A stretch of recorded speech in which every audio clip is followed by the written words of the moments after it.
Минчо Јорданов, Трифун Костовски, Орце Камчев се дел од македонските бизнисмени кои биле на удар на Зоран Божиновски. Дел од нив, како што покажа судскиот процес, шпион, но и нивните сведоштва биле уценувани, а од нив биле барани пари да не се објави текст на порталот Буревесник.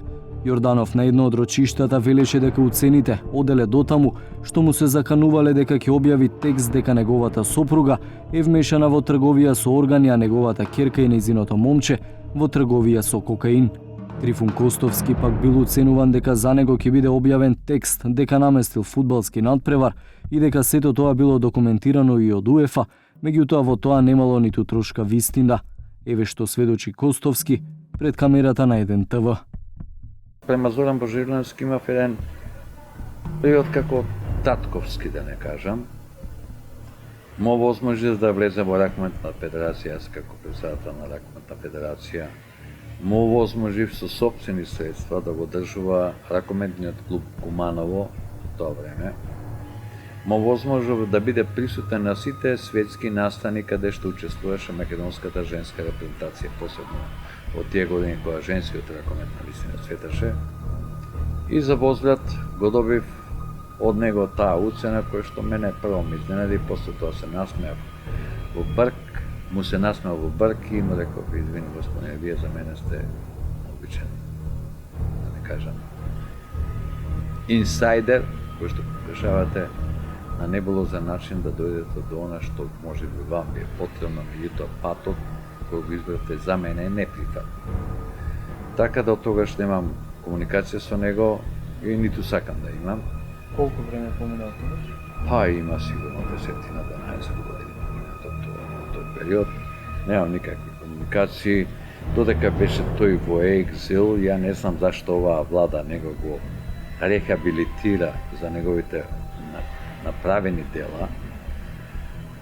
Кога се врати тука, дојде буквално како човек на бел конј кој што има многу што да каже вистини за Македонија, македонските дали политичари или бизнисмени кои што буквално како да е вовлечен во сегментите на секојдневието на секој поединец кој што е по негова оценка интересен случај од кој што би можел можеби нешто да искористи.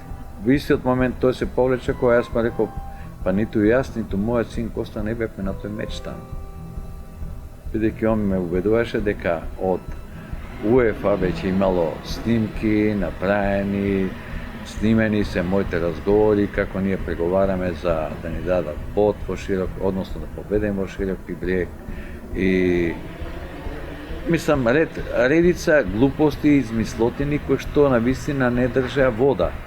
И кога виде дека, мислам, до толку интелигентен да свати дека работата во поентата е утнала од самиот почеток, се повлече и од тогаш више никој па со него нема никаква комуникација.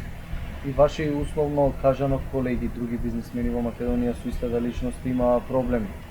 Па слушнав на едно судење, беше присутен и Минчо Јорданов и тој беше повикан како сведок на рочиште кој што се одвиваше во судот, по кој што беше поголема група на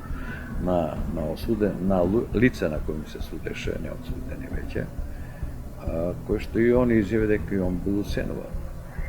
Само му реков, бидејќи ние сме колеги со Минчо, што не ми се јави порано да ти кажам секој човек си имаш работа.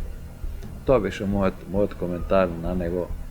Тој само се насмее, Трифун вика, кога би знаеле што треба да правиме секој пат би биле многу попаметни и поумни.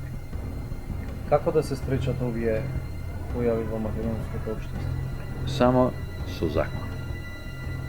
Ако дозволиме законот да владее, да пред законот сите сме еднакви, вклучително јас како стопанственик, вие како новинар, тој како политичар, тогаш ќе дојде редот и некој нешта ќе си дојдат на своје место. Дека во оваа фела има такви луѓе кои што сакаат да изнудат, да добијат нешто повеќе, ги има и ќе ги има. Меѓутоа системот мораме ние да го поправиме како да не додат до овие несакани појави. И на крај, која е пораката која што вие би упатиле кон Божиновски?